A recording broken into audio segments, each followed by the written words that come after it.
First of all, let's give Dawn a hand. Hardest working conference organizer in the biz. She offers excellent complimentary sales for getting funding and getting sponsors and things like that. Nothing that, come on, give me something. Well, as the Tech Council, we try to connect you. That's the purpose, right? So if you have a question, feel free to ask me, or if you want to.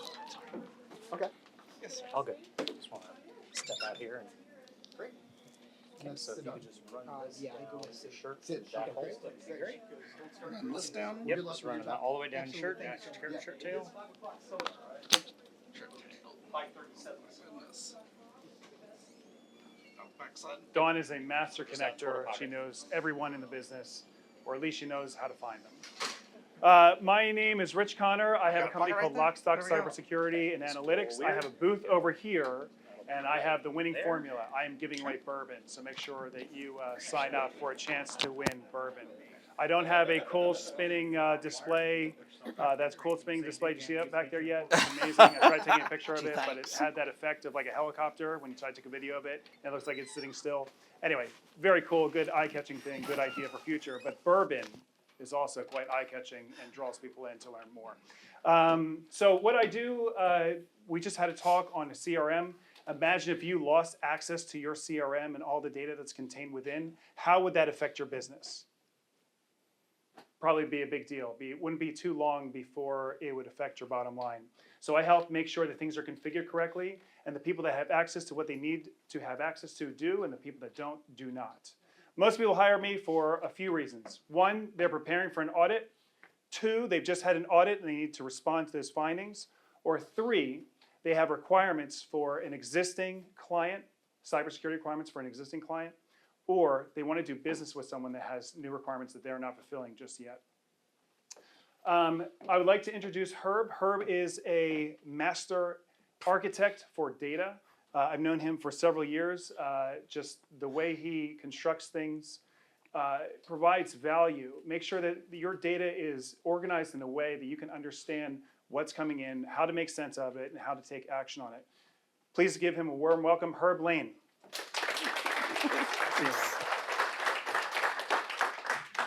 Feel like I'm in the way over here. Not knock that off. Okay, great. So, taking the cloud further for your data modeling. I really want to first say about myself. So my name is Herb Lane. I am an enterprise data architect at Farm Credit Mid-America. I have been in everything from development through all aspects of data. I'm not going to list them all off, but I do want to say that there are a couple of things that I feel kind of help bring me to this point. The first is where there are multiple instances of breaking a technical bias. And that is where when you are working in a specific technology, there are limitations in that technology. And over time, you get used to those limitations, and you tend to find or define things around those. But that is what technology does, is it breaks those limitations and you get something new. And if you aren't willing to break that bias to move forward, you're really hamstringing yourself. The second thing is that I am an everyday learner. I will ask questions of people that are on my LinkedIn. I will ask questions of people that work around me, but then I watch webinars all the time. I'm always reading something, and that's just, it's the only way to be able to understand what's going on in the world around us. So the other thing is about my company, Farm Credit Mid-America. We are a financial services company, and we lend money. We do loans only. We've got mortgages, farmland, so on and so forth. There are lines of credit and crop insurance. We are all about rural America. So back to taking the cloud further. So this is going to be about our adventure, our journey of why we chose to move to the cloud now, how we chose, and then I'll kind of give you what those choices have brought to us and what we're planning on our roadmap going into the future. So why cloud now? Farm Credit Mid-America has been an almost entirely on-prem system. We have our data center in-house, and it takes a lot of time to get things set up and running, right? And we were at that point with our data warehouse.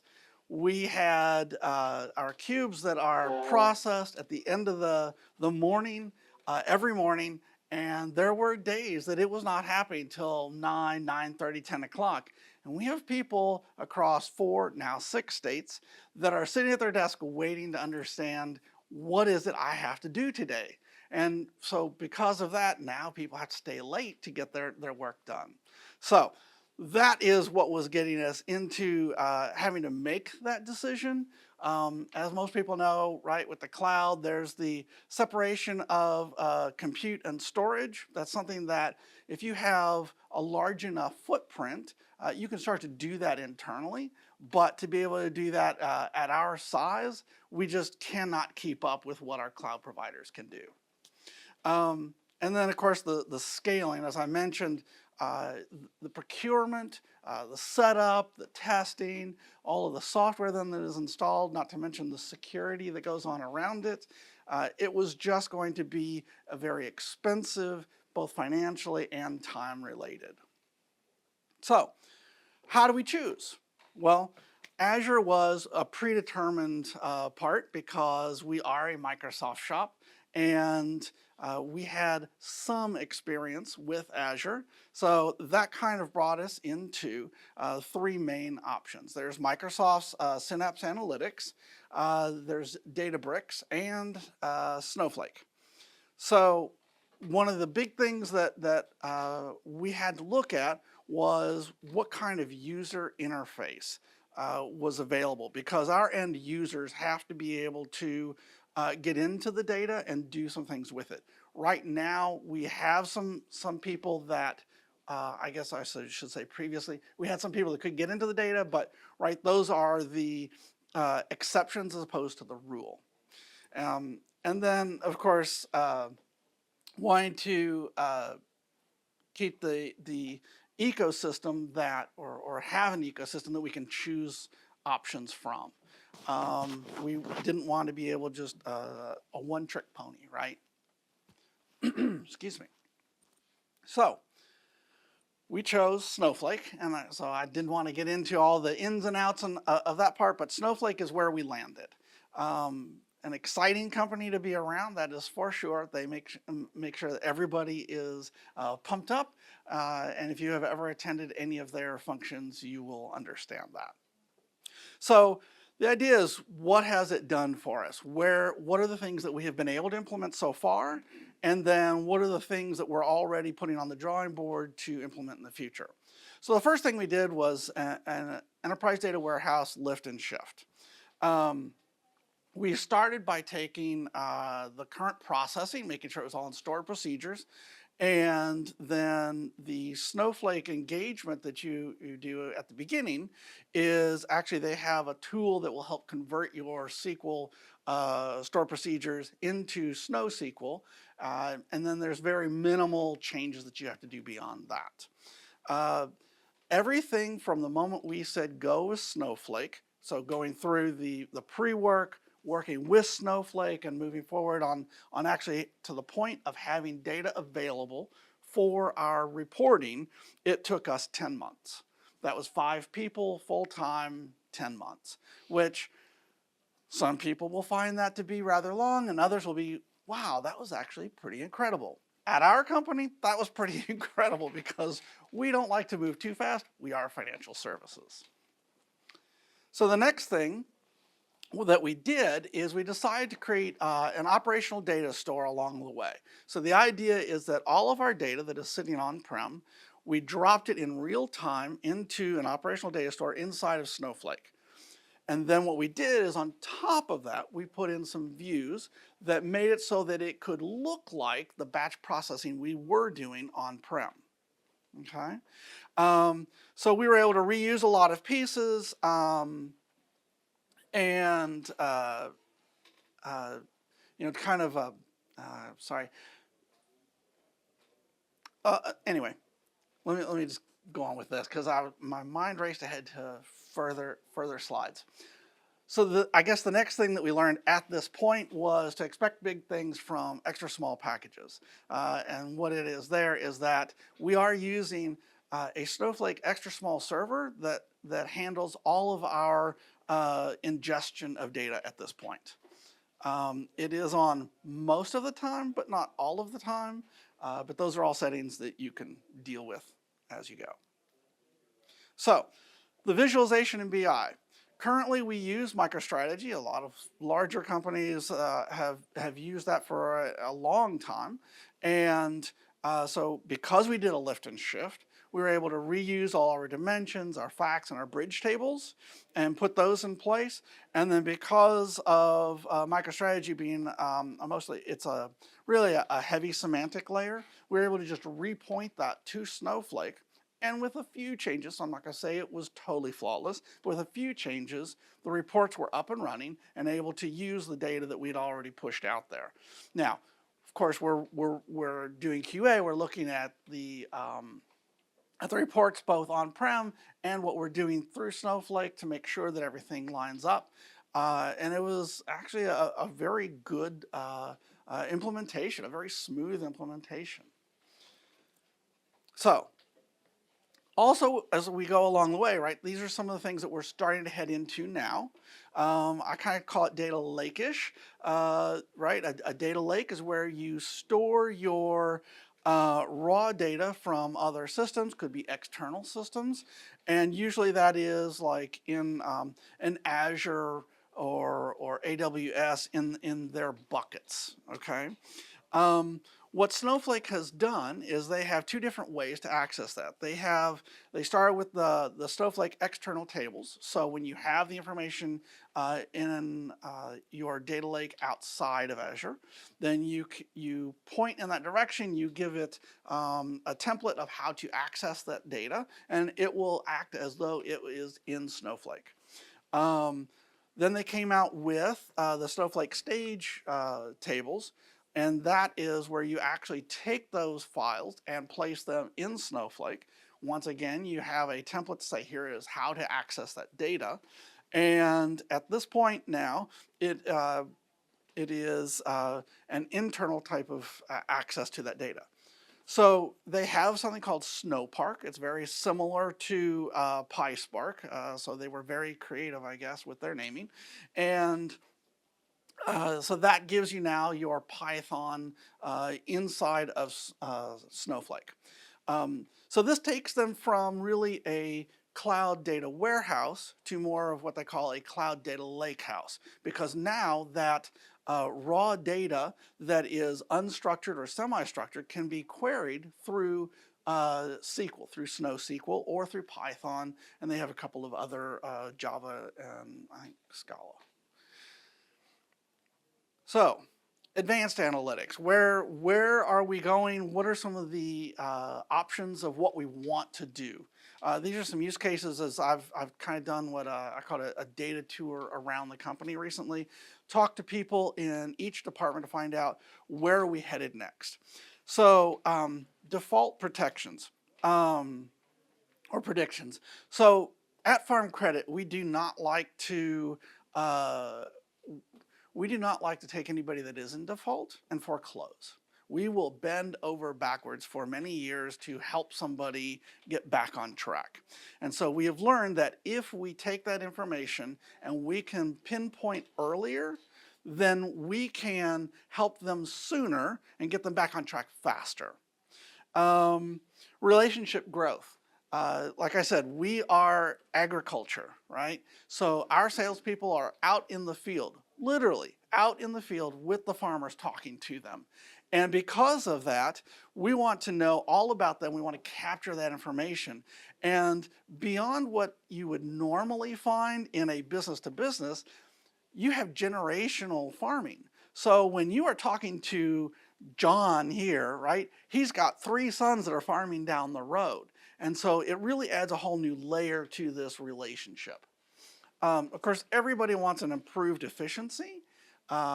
We specifically are looking for things right now in our mortgage area, our rural first, and trying to figure out how we can maybe how we can approve or deny loans more quickly and specify why, but then also how can we fill in, pre-fill things to make sure that we are doing the tasks that are necessary to get the loans taken care of more quickly. And then another thing that has come from Snowflake is they now have an entire set of functionality based on time series. So being able to, most easily your year over year, your month over month, but also just seeing how things have changed progressively over time. Of course, we have to talk AI machine learning, but Snowflake has numerous models. They have Cortex, which is their own. They have Meta's Llama 3, and they have others. I won't list all of them. There's, I believe, 7 or 8 now. And so each model is going to help you with specific use cases, so you'll want to look at the different ones. So some of the things that we're looking at, graph analytics for community detection. That is, once again, is to be able to start to understand how those families and businesses fit together, and showing the relationships between them. Natural language processing to improve, once again, that account rescue. So one of the things we want to do is capture the notes when we are helping farmers and small businesses to get out of bad financial decisions. We are keeping those notes. We want to pull them together, use the natural language processing to then push through an LLM and come up with how can we make this more specific to a type of farmer. So we do, as Farm Credit, we do have offerings that go out to other farm credits. So as we start to build that internally and then offer it as a service to others, now we can start to look at if you are a rice farmer or if you take care of cattle or something like that, now we can more easily see what did we do last time to help that specific type of person get better. And of course, the one that I kind of find really cool is the image analysis. So at Farm Credit, we give loans with collateral against things that most banks wouldn't look like, right? If you have crops in the field, if you have livestock, we can give a loan against that collateral. But being able to use something like drone footage from the sky and tell the quality of what has been planted allows us to figure out more quickly what kind of loan we can give against it and what the value of that is. All right, so I ran through a whole bunch of things really fast. I just want to make sure, take a breather, if there are any questions about some of these use cases that we're looking at. I've always found that the use cases are the ones that tend to bring up a lot of questions in your mind. It'll probably stew there all day, and you'll go, oh, hey, we could do that. Yes? So what size company do you think that this kind of fits into? Obviously, Farm Credit's a bigger organization. Right. Is this kind of scaled down for a smaller business, do you think? Is there some options for that? So actually, yes. So you're asking as far as can Snowflake work for a smaller business? Yes. Cost effective, obviously, for a small group. Right. So it really is. And the reason is, right, I have to say that when I was talking about breaking biases earlier on, right, the cloud was one of my biases because early on it was nothing more than your data center out there, you're paying other people overhead to do the work, right? And then they got to virtualization and you had the servers that they could create that were smaller. Well, now they keep getting smaller and smaller on that unit. And so now it is, while the system is up and running, then you are charged. And that's why we can use an extra small server to handle all of our ingestion of data right now. It's not that we have a lot of data, but it's just the fact that it does a lot of work very quickly. So yes, I do have some actual friends of that as opposed to clients that I help through that, and they are on that small scale. So they're not going to be signing that you know, licensing that gives them so many credits to use. With Snowflake, it is based on credits, and those credits are across every service. So they have a value for everything. I'll talk some other time maybe about how to get through those, but that I would say yes for any size. Yes. How far along into the drone inspection are you? Actually, that is currently just an idea. Now, I will say that my previous company was a startup, and we were doing a lot of visualization, or not visualizations, but reading that type of stuff.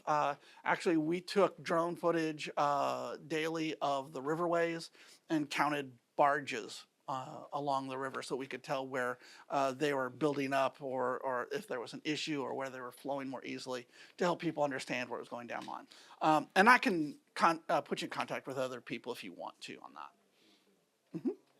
Okay. Any other questions? That was great. Yes. Does weather prediction play into your calculations? I would love for it to. I really would. That's going to be way down the road.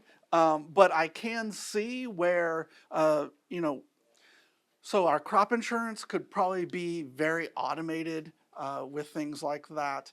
And as well as giving some value or collateral for what they've put up. It's one of those things where I'm incredibly excited at what it opens up as a possibility, but at the same time I have to temper it and realize there's only so many people and so much time, and so I have to work from that. Yes. So I'm curious about the adoption Mhm. for your users. So I know that so financial services obviously really data rich. You have actuaries and people who are really used, statisticians I'm sure, who are used to working in SAS and all those kind of legacy tools.